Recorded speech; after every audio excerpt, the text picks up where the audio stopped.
नमस्कार, मेरा नाम कंतेश अग्रवाल है। आपको मेरी वीडियोस पसंद आ रहे हैं तो उसे लाइक, कमेंट एंड सब्सक्राइब करिए। आइए आज हम बात करेंगे सबसे अच्छी याददाश्त किसकी। साधारण भाषा में कोई भी कर्म जो किया जाता है उसको क्रिया कहते हैं।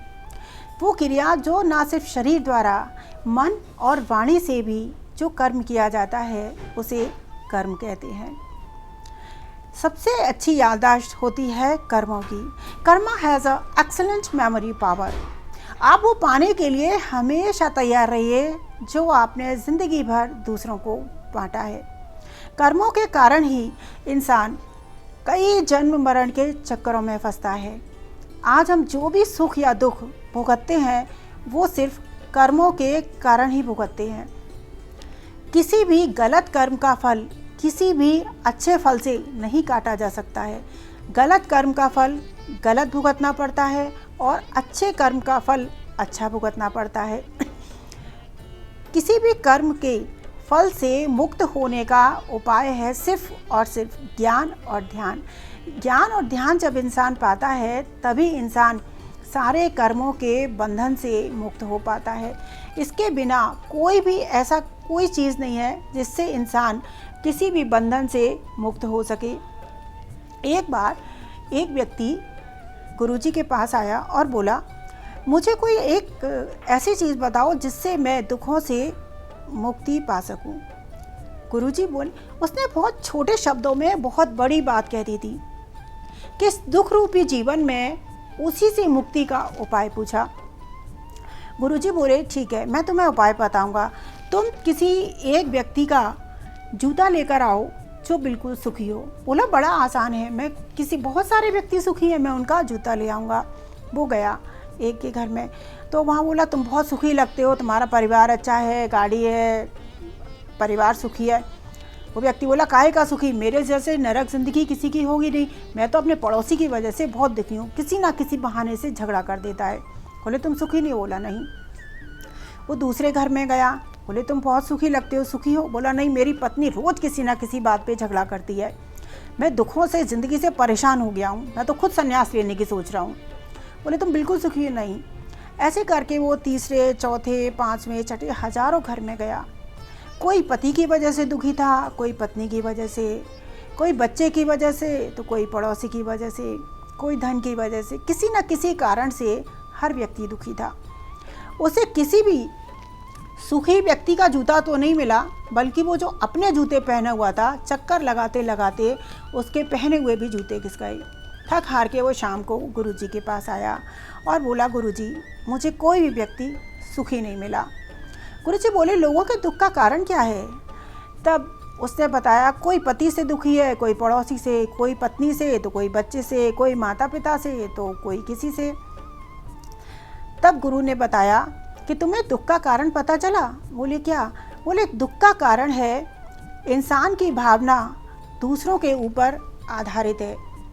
हर इंसान दूसरे के ऊपर उसकी भावना आधारित है। वो सोच रहा है कोई दूसरा उसे सुख देगा और कोई दूसरा ही उसे दुख देगा। जब तुम ये चीज़ अपने ऊपर सोचोगे, तुम अपने कर्मों पर ध्यान दोगे, तुम अपना सुख और अपना दुख स्वयं में देखोगे, तभी तुम सुखी हो सकते हो।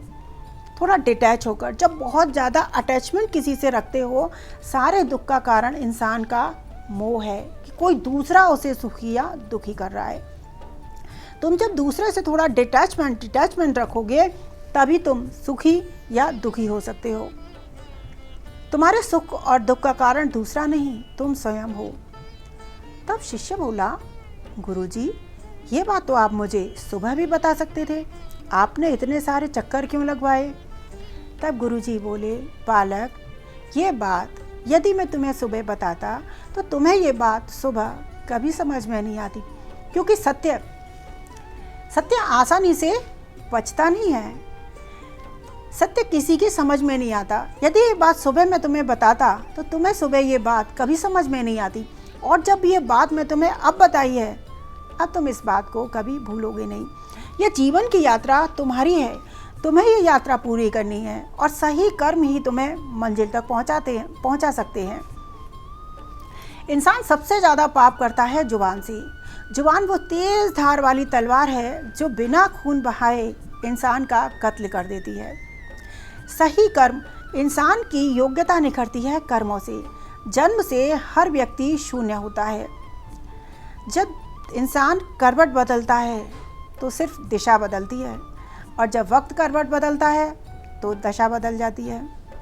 सही कर्म वह नहीं है जिसका हमेशा परिणाम अच्छा हो। सही कर्म वह है जिसका उद्देश्य अच्छा हो। क्योंकि कई बार ऐसा होता है कि हम कुछ कर्म करने जाते हैं, यानी कि किसी का भला करना चाहते हैं, पर उसका भला होता नहीं है।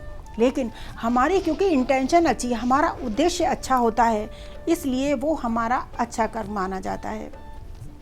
स्नेह और प्यार ये वो अनकहे शब्दों का भंडार है जिसे कान लगाकर नहीं, दिल लगाकर सुनिए। एक बार एक नदी को पार करने के लिए नाव में बहुत सारे लोग बैठे। उसमें मोहनदास जी भी बैठे थे। मोहनदास जी अपने आप को बहुत ज्ञानी समझते थे, तो उन्होंने नाविक से पूछा, क्या तुम्हें भूगोल आती है? नाविक ने सिर झुकाया, बोले नहीं, मुझे भूगोल के बारे में कुछ नहीं पता। तो मोहनदास जी थोड़ा शिक्षा का घमंड दिखाते हुए बोले, तुम्हारी पाव भर जिंदगी पानी में गई। फिर थोड़ी देर बाद फिर उनको सनक सूझी। बोले, तो नाविक, तुम्हें इतिहास के बारे में कुछ पता है कि लक्ष्मीबाई कब पैदा हुई, कब युद्ध लड़ा, क्या हुआ, कुछ पता है? बोला नहीं, मुझे इतिहास के बारे में कुछ नहीं पता है। बोले, तुम्हारी तो आधी ज़िंदगी पानी में गई। फिर ऐसे इतराते बोले, तुम्हें महाभारत के बारे में कुछ पता है? कर्ण क्या था, कृष्ण ने क्या किया, भीष्म ने क्या किया, अर्जुन कौन था, कृष्ण का सबसे अच्छा शिष्य कौन था? बोला नहीं, मुझे महाभारत के बारे में कुछ नहीं पता है, मुझे ज्ञान आता नहीं है। बोले, तुम्हारी तो पौना ज़िंदगी पानी में गई। तभी अचानक नदी में बहुत तेज़ तूफान आया और नाविक बोला, मोहनदास जी, आपको तैरना आता है? बोले नहीं, मुझे तैरना नहीं आता। तो नाविक बोला, आपकी तो पूरी ज़िंदगी पानी में गई। तभी मोहनदास जी पानी में बह गए।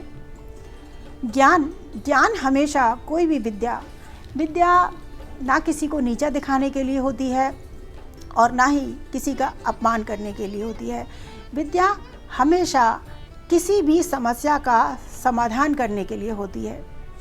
लाया ना था साथ कुछ, ना साथ कुछ ले जाएगा, मुट्ठी बांधे आया था, हाथ पसारे जाएगा। कर ले कुछ ज्ञान अर्जन, कर ले कुछ पुण्य अर्जन, साथ तेरे यही जाएगा। खामोशी बहुत कुछ कहती है।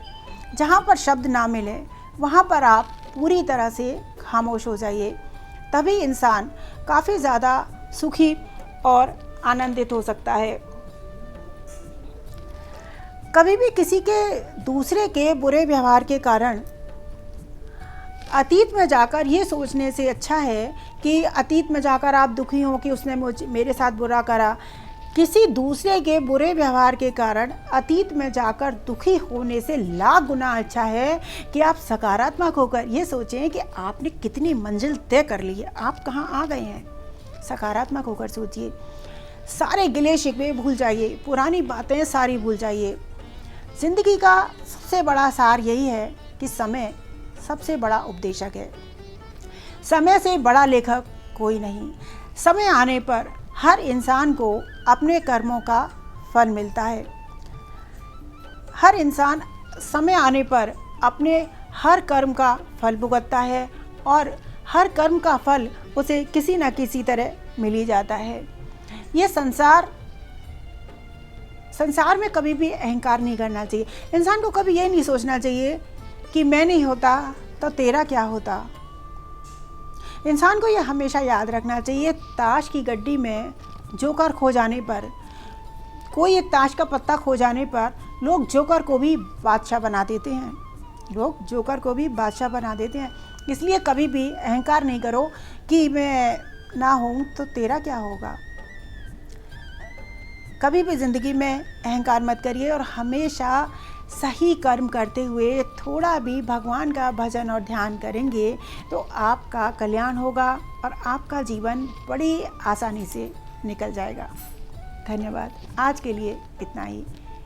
अगली बार फिर हम किसी और विषय पर चर्चा करेंगे। धन्यवाद।